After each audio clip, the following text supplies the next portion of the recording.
Hoje entramos no capítulo 33, a caminho da crosta, e dá sequência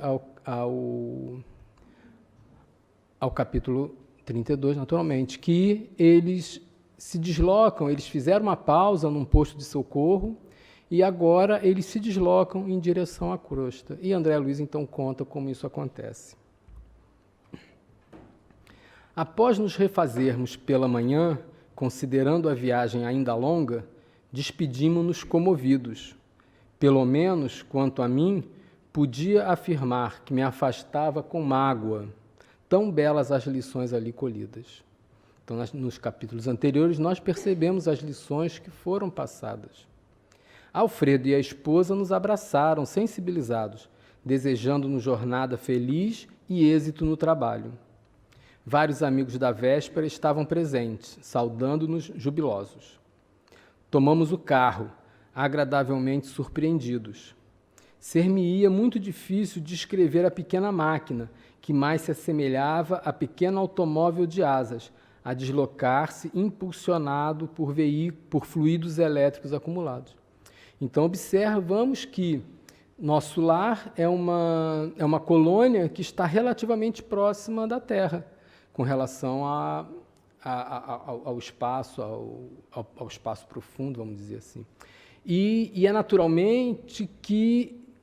que nós vamos perceber que a natureza física do nosso lar é um pouco próxima da natureza daqui, apesar de nós não podermos perceber. E eles utilizam veículos, utilizam equipamentos. No nosso lar, nós sabemos que tinha o aeróbus, que era um veículo de locomoção de maior número de passageiros. E aqui, então, eles estão se utilizando de um outro veículo também. Sempre atencioso, Aniceto explicou: aceitei a cooperação do aparelho, não porque os deseja escravizados ao menor esforço, mas porque a permanência, embora ligeira, no posto de socorro, constituiu o ensejo dos mais frutuosos à aquisição de conhecimentos necessários. Quer dizer, eles não se utilizaram do carro por ser mais confortável, por ser mais cômodo. Não, porque eles permaneceram mais tempo na colônia para adquirir maiores experiências, maior conhecimento, e, para compensar, eles então se utilizam do veículo para ganhar o tempo que eles utilizaram permanecendo no posto de socorro. Receberam vocês lições intensas relativamente aos nossos irmãos perturbados e sofredores, bem como sobre os efeitos da prece. Desse modo, temos nosso expediente bastante adiantado, considerando que se encontram ambos em tarefas de observação e aprendizado acima de tudo. Então, eles aproveitaram para ganhar o tempo que eles gastaram lá. E depois de uma pequena pausa, Aniceto continua. Não creiam toda a vida que possamos aproveitar a máquina até a crosta. Ou seja, eles não vão na máquina até a crosta. Calculo que só poderemos voar até o meio-dia. Em seguida, prosseguiremos a pé. Aniceto calou-se por instantes, sorriu noutra expressão fisionômica e acentuou: isto, porém, acontecerá somente enquanto não hajam vocês criado asas espirituais.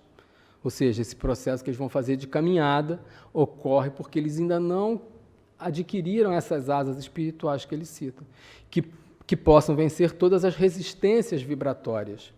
Semelhante realização pode não estar distante. Dependerá do esforço que desejarem despender no trabalho aquisitivo. Todo aquele que opere e coopere de espírito voltado a Deus poderá aguardar sempre o melhor. Não é promessa de amizade, é lei. Então, esses recursos, essas asas espirituais, por exemplo, como ele fala, não é dado por promessa, não é dado porque eles são amigos. Não, todos nós temos esse direito, teremos esse direito, à medida que alcançarmos a condição apropriada, assim que evoluirmos o suficiente para adquirirmos essas asas. Está na lei de Deus, como ele diz. o pequeno aparelho nos conduziu por enormes distâncias, sempre no ar, mas conservando-se reduzida à altura do solo, ou seja, apesar de voando, ele ia próximo ao solo.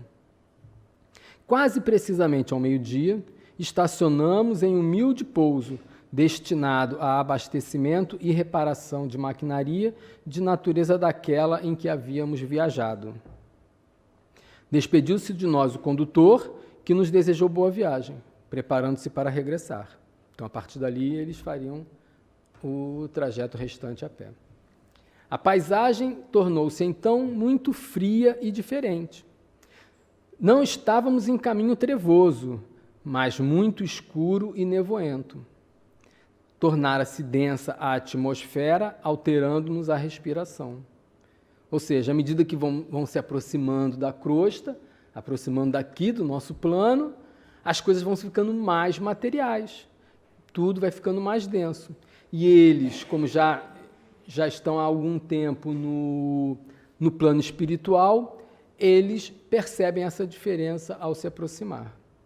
Aniceto contemplou conosco a vastidão caliginosa e falou em tom grave, ou seja, observou todo aquele nevoeiro, todo aquele ar denso. Com 4 horas de locomoção, estaremos na crosta. Reparem as sombras que nos rodeiam. Identifiquem a mudança geral. Infelizmente, as emissões vibratórias da humanidade encarnada são de natureza bastante inferior, em nos referindo à maioria das criaturas terrestres, e estas regiões estão repletas de resíduos escuros, de matéria mental dos encarnados e desencarnados de baixa condição. Então, observe que ele fala matéria mental. O pensamento é matéria. Nosso pensamento produz matéria. E como ele diz aqui, a maioria de nós produz matéria mental densa e escura. Então, isso mostra-nos a necessidade que temos de trabalhar o nosso pensamento, melhorando, aprimorando o pensamento, elevando o pensamento, nos preocupando em nos distanciar nas coisas fúteis, nas coisas que não são importantes para a nossa vida. E se nós estamos pensando em vida, a nossa vida é eterna. O período aqui na Terra é curto, então nós temos que nos preocupar com a vida que vem após. Então nós precisamos, como ele nos mostra, aprimorar, elevar os nossos pensamentos. É natural que nem sempre conseguimos permanecer 24 horas do dia assim. Mas é importante que nós tenhamos essa preocupação em mente. Porque à medida que nós ficamos com essa preocupação na mente, nós aos poucos vamos reparando a qualidade dos nossos pensamentos, permitindo-nos assim nos vigiar e sempre mudar de pensamento na medida que esses pensamentos mais escurecidos, como ele diz, acontecem. Atravessaremos grandes zonas, não propriamente tenebrosas, mas muito escuras ao nosso olhar. Daqui a 2 horas, porém, encontraremos sinais de luz solar. Então, existe uma faixa, uma zona intermediária, que é onde eles encontram essa densidade maior. Quando eles estiverem mais próximos, então, da crosta, a luz do sol vai se fazer mais presente. Nossa peregrinação, francamente, foi muito pesada e dolorosa. E somente aí avaliei, de fato, a enorme diferença da estrada comum que liga a crosta a nosso lar e aquela que agora percorremos a pé, vencendo obstáculos de vulto. Então, existe uma estrada que liga a crosta ao nosso lar. Uma estrada em melhores condições, uma estrada mais protegida. Mas o objetivo dessa caminhada qual foi? Eles não estão em processo de aprendizado? Então, Aniceto quis que eles passassem por ali para conhecer esse outro caminho, para saber o que acontece e tudo mais. Imaginei comovido o sacrifício dos grandes missionários espirituais que assistem o homem, compreendendo então quão meritório lhe és o serviço e como necessitam disposições especiais e extraordinário bom ânimo para auxiliarem as criaturas encarnadas de maneira constante. Ou seja, esses missionários espirituais que ele cita são espíritos que vêm até a crosta para nos auxiliar, para nos inspirar, para nos aconselhar. Então, imaginamos que, como André Luiz comenta, pelo fato da crosta ser uma zona muito densa, para eles é muito sacrificante. Então, quanto maior o sacrifício, maior o mérito. Por isso que ele considera que deva ser muito meritório esse trabalho. Os monstros que fugiam à nossa aproximação, escondendo-se no fundo sombrio da paisagem, eram indescritíveis e, obedecendo a determinações de Aniceto, não posso ensaiar qualquer informe nesse sentido, a fim de não criar imagens mentais de ordem inferior no espírito dos que, acaso, venham a ler as humildes notícias. Ou seja, então existem criaturas cuja aparência nos seriam muito assustadoras. André Luiz Basta, ele somente cita isso.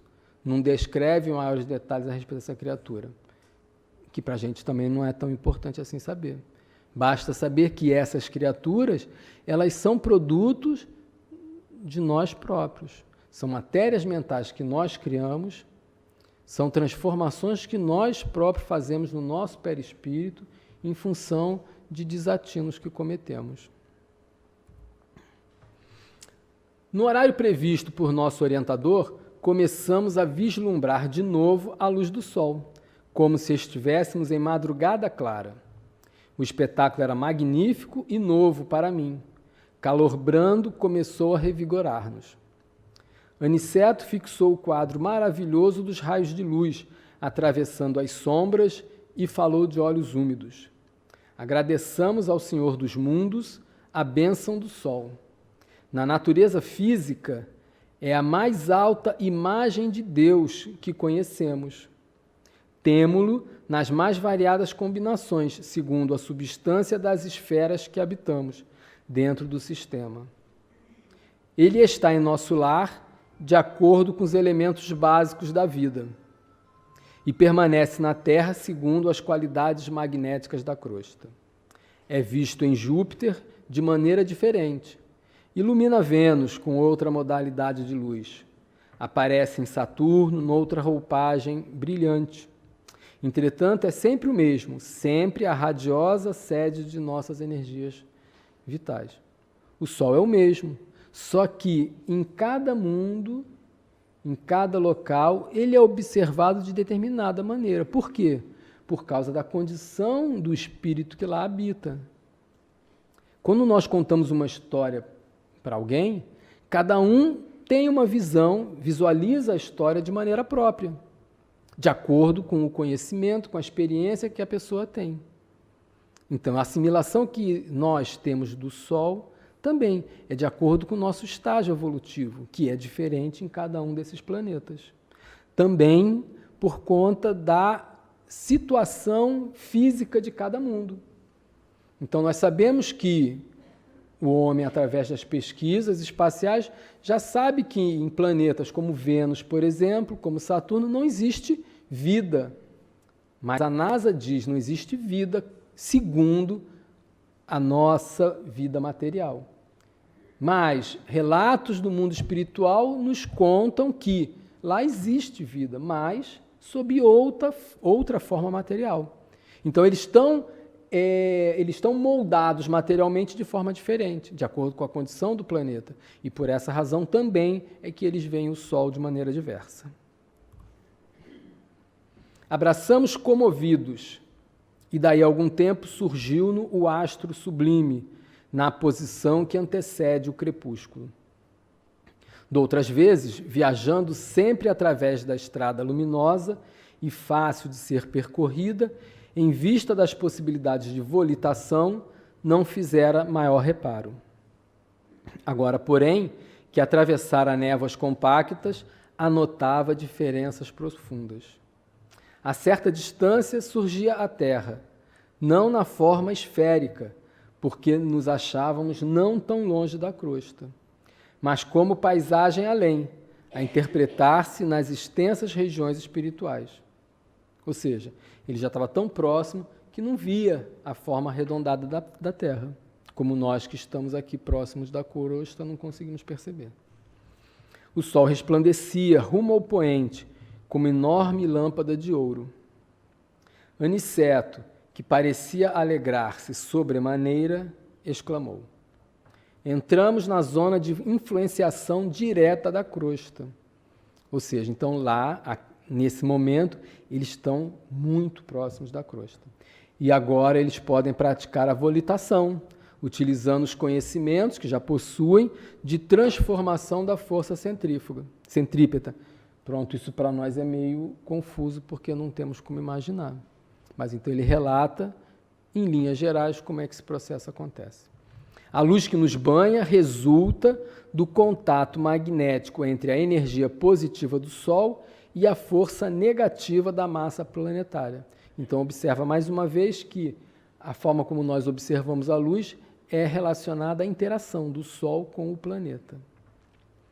Prossigamos, não tardaremos a entrar no Rio de Janeiro. A essa altura, assaltou-me o desejo de perguntar alguma coisa relativa à direção.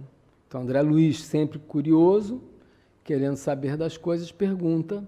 Antes de tudo, respondeu o instrutor, é precioso não esquecer que nossas colônias estão situadas no campo magnético da América do Sul. Qualquer bússola seria sensível de agora em diante, mas em nosso caso é indispensável educar o pensamento e orientar-nos dentro da energia que lhe é peculiar. Então, ou seja, eles estão aproveitando essa experiência para praticar a lição de orientação pelo pensamento. Ou seja, ele usa o pensamento para se orientar, seguindo a energia, de acordo com o interesse.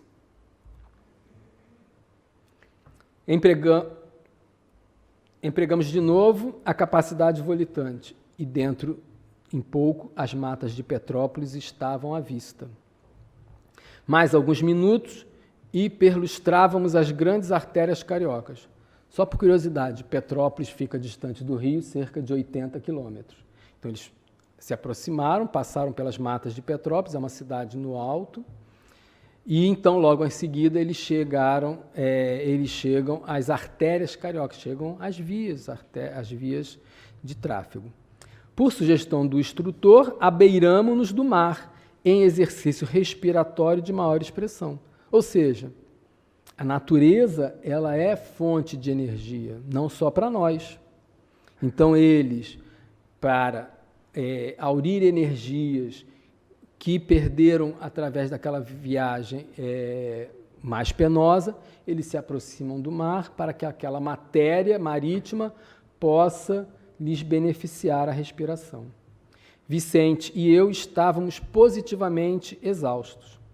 Reconhecíamos que o esforço fora significativo para nossas escassas forças. Indiferentes à nossa presença, os transeuntes passavam apressados, de mente chumbada aos problemas de ordem material. Então, olha a expressão que ele usa. A nossa mente anda chumbada nos problemas materiais. É assim que nós vivemos no dia a dia. Fonfonavam ônibus repletos. A grande Bahia figurava-se-nos cheia de forças renovadoras. Quando se acendiam as primeiras luzes elétricas, Aniceto convidou-nos amavelmente. Vamos ao reconforto. Vocês estão fatigadíssimos. Irei mostrar-lhes que nosso lar tem igualmente alguns refúgios na crosta, que vai ser mostrado nós no capítulo 34. Observamos então esse último trechinho aqui interessante. Nosso lar possui refúgios na crosta. E que refúgios seriam esses? Vocês poderiam vislumbrar? São as casas espíritas, por exemplo, mas não são só as casas dos espíritas. Aqueles lares em que as pessoas lá vibram mais permanentemente o Evangelho. Aqueles que têm a mente focada ou mais focada no bem, os espíritos utilizam essas residências para fazerem repouso. Por quê? Porque eles encontram ali dentro refúgio seguro e material mental mais apurado que não lhes prejudiquem. Então fica um recado para nós.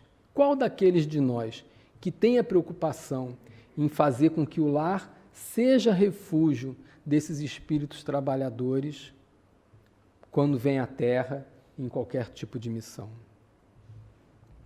No próximo capítulo, então, nós vamos ver a experiência que eles passam num desses refúgios.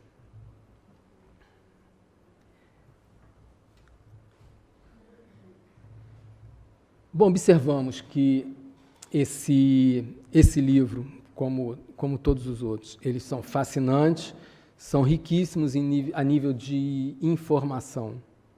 Vale a pena todos nós nos ocupar um tempinho que seja em estudar.